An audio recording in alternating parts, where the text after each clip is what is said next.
Mr. Khan, thank you being with RT. If I could begin by asking, what are the chances of your party winning these forthcoming general elections? As a sportsman, I always think that I will win, even when, and most of the time I've lost. But this time I'm prepared the best. I mean, this is the best preparation of my party. We have good candidates. We are prepared now for government. We have a manifesto, a 100-day plan. And so it's the best we've been prepared. Therefore, I'm more optimistic than ever that I think this time we will win. What are other major factors? The other factors are that corruption has become a major issue. And corruption has become a major issue, A, because of social media. Social media has exposed corruption which the mainstream media would not before.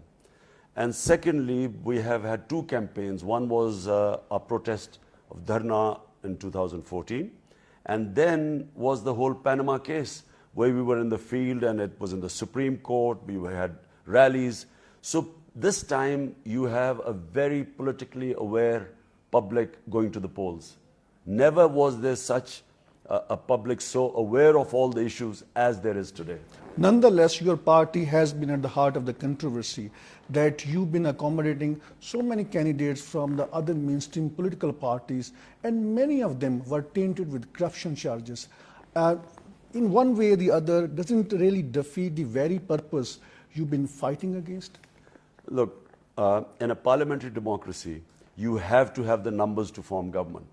If this was a presidential form of government, then it would be very easy to contest elections in Pakistan. But because we have to win at least 140 seats in the parliament, that means you have to take people who understand the science of contesting elections. This is not an election in Europe where you can stand up and then people go to the polls and then stamp the papers. This is a different election here. You have to have candidates who understand the art of contesting an election. In other words, who have to have the infrastructure to contest elections. So on a polling day in a rural constituency, unless you have about 2,000 trained workers, you cannot contest an election. Then you need finances to bus in your voters to the polling station. So hence we have to compromise. We have had a mix and match. About 60% of our candidates are all PTI, but there are 40% others who have come from the other parties to join us, and they've come from the other parties because they realize that PTI has the biggest vote bank today. Previously, you said that the Pakistan was heading towards economic destruction because of the fact that the previous government had borrowed more than $40 billion external loan. What strategy, economic strategy or political strategy you have to really get rid of this debt and to not to go back to the IMF? It is probably the biggest crisis, financial crisis that Pakistan, any government taking over charge, will face in Pakistan. Never was there such a high fiscal deficit, never was there such a huge trade deficit, and never were the institutions in such a bad state as they're in Pakistan. Having said that it's not going to be easy, it's a big challenge. The way forward is immediate reformation of our state institutions, of our regulators, for financial regulators, of the corruption watchdog. Corruption is one of the biggest problems. We do not have enough money to pay for our expenditure. And to cut corruption and to raise revenues, we have to fix those state institutions. The FBR, which raises revenues, NAB, which tackles corruption, strengthen them, improve institutions, improve governance to bring in investment.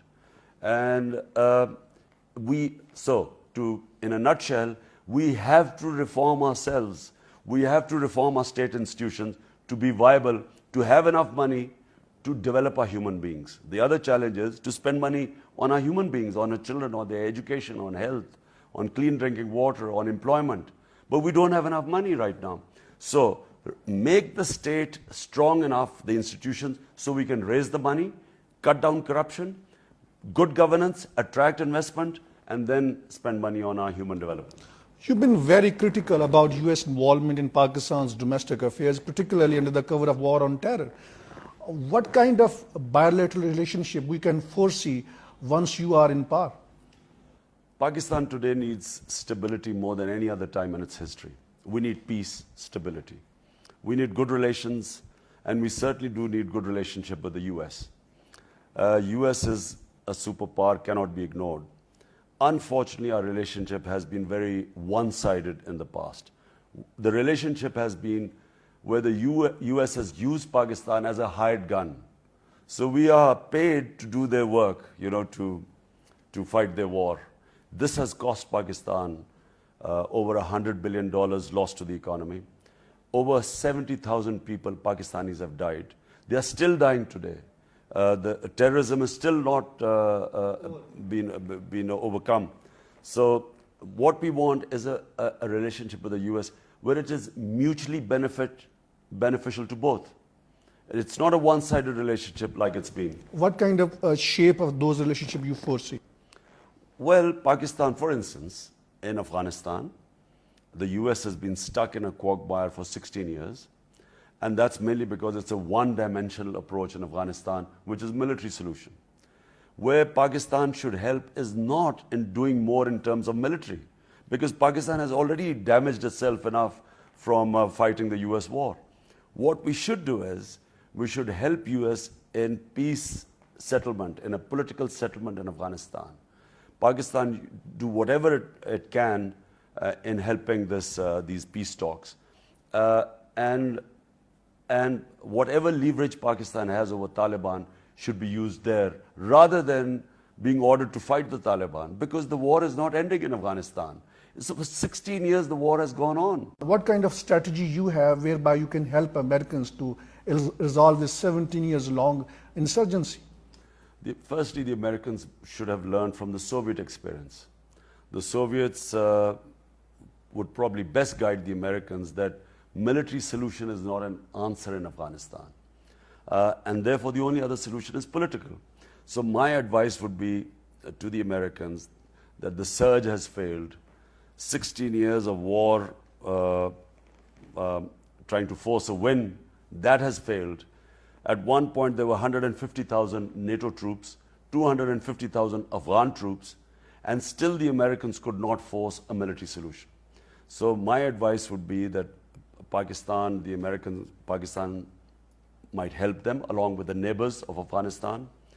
On one hand, Americans are seeking Pakistan's help to resolve insurgency in Afghanistan, but continuously they've been pressurizing Pakistan to do more, saying there are Afghan Taliban sanctuaries on Pakistani side of the border. How would you handle that kind of scenario? Very unfair of the Americans. Here's a country, Pakistan, that had nothing to do with 9/11, no Pakistani involved. Al-Qaeda was in Afghanistan. There were no militant Taliban in Pakistan. So Pakistan was forced into this war. Pakistan lost 70,000 people dead. Pakistan lost over $100 billion lost to the economy. Tribal areas devastated. Still, they have not recovered. They're in a bad shape today. And yet, at the end of it, to be blamed for the US failure in Afghanistan is tragic. It's painful for people of Pakistan. If the US are blaming Pakistan for the lack of success because of 2,000 or 3,000 supposedly Haqqani insurgents, because of them they couldn't win, it is just the most ridiculous thing, because at one point there were 150,000 NATO troops, the greatest military machine in the world, then 250,000 Afghan troops, and to think that because of these 2,000-3,000 insurgents from Pakistan, they couldn't win in 16 years, it is very unfair on Pakistan. So the solution is peace. The solution is political. It is getting all the players, the neighbors of Afghanistan, and whatever leverage Pakistan can have on the Taliban, to put them in a dialogue, on a table, and have a political solution. There is no solution but political solution. Just few weeks back, both Pakistan and the US, they restricted the movement of their diplomats within the 40-kilometer range. And at the heart of the behind the scene, there is a controversy, there is a row between both countries that the American embassy in Islamabad, they have launched some sort of espionage network. And you might recall there was a report by Edward Snowden, the US intelligence contractor, and he said that more than half of $52 billion black CIA budget is spent on espionage network in Pakistan on two things: where ISI is hiding anti-US militants and where are Pakistan's nuclear warheads. So it's a big kind of challenge. How would you handle it? Change the nature of relationship between the US and Pakistan. The US has looked upon Pakistan as an ally at one point and then as an enemy at the same time. So it's the only time in history I can recall where an ally keeps bombing you the same, it's ally. I mean, the drones were bombing, killing Pakistani people, causing collateral damage in Pakistan territory. It's never happened. I don't know of any situation like that which has happened before. And that's why the anti-Americanism rose in Pakistan, because people couldn't work out, are we an ally or are we an enemy? And that's why the whole relationship between the US and Pakistan needs to be reset. And it can happen because I think the US will need Pakistan in finding a political solution in Afghanistan. And of course, US is a superpower and Pakistan wants to be on the right side. Can Pakistan really survive without US financial aid and the military hardware? What kind of strategy your party could possibly have if you come into power? Well, first have a decent, good relationship with the US. That's number one. Secondly, Pakistan should not rely on foreign assistance for survival. I started your program by saying Pakistan needs to put its house in order. Pakistan needs to fix its financial institutions, its state institutions, and Pakistan will not survive by getting handouts from some foreign country. Pakistan will survive by standing on its own feet, balancing its budget, improving trade, creating wealth, bringing in investment. That's how Pakistan will survive. The problem is there's too much dependence on foreign assistance, foreign loans, and we are in a present situation because we take the easy option. We lose our independence, and at the same time, we do not do the required structured changes, the reforms that need to be done in Pakistan. Realistically speaking, will Pakistan be really able to have a genuine independent foreign policy? Because US influence has been there. It's a decades long. It's not going to go away within a matter of weeks or months. I think the world is changing. The world is changing fast. It used to be two superpowers, then became one superpower. Now you have emerging other powerful countries. China has emerged. The Russians looks like they're getting stronger. So anyway, the world is no longer the same where one country, one strong power can force other countries to go against their own interest.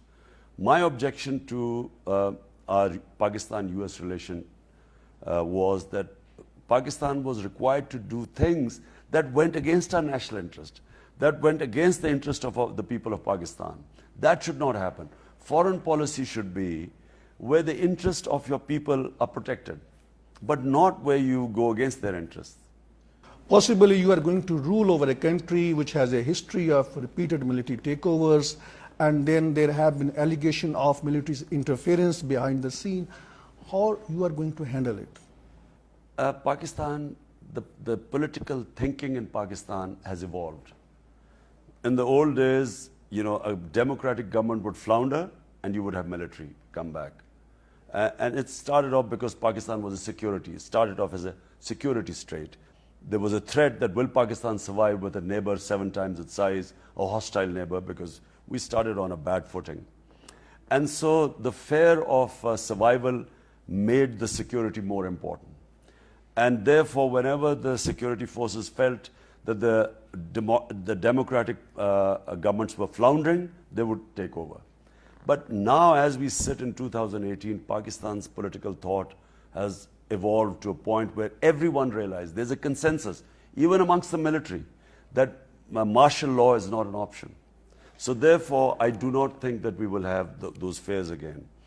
When you have very incompetent, corrupt governments, then they lose space to the military, which is far more organized, more efficient. It's a strong institution. But it's because of the failure of democratic governments to perform. The only strength, the power of a democratic government comes through its performance. If it performs, it helps the people get attached to the government. That is its strength. On a lighter note, towards the very end of our interview, what could be possibly your first order as a Prime Minister of Pakistan if your party wins the elections? Do you know, I haven't really thought about it, and there is a reason for it. My conditioning is as a sportsman. A sportsman does not think he's winning until the last ball is bowled. So until I win, obviously we have a plan, but until we win this election, only then will I start thinking of what will be. But you have a 100 days plan. We have a 100 days plan, but you talked about the first move. The first move will be once we realize that we are winning the election. Thank you very much for your time, Khan sir.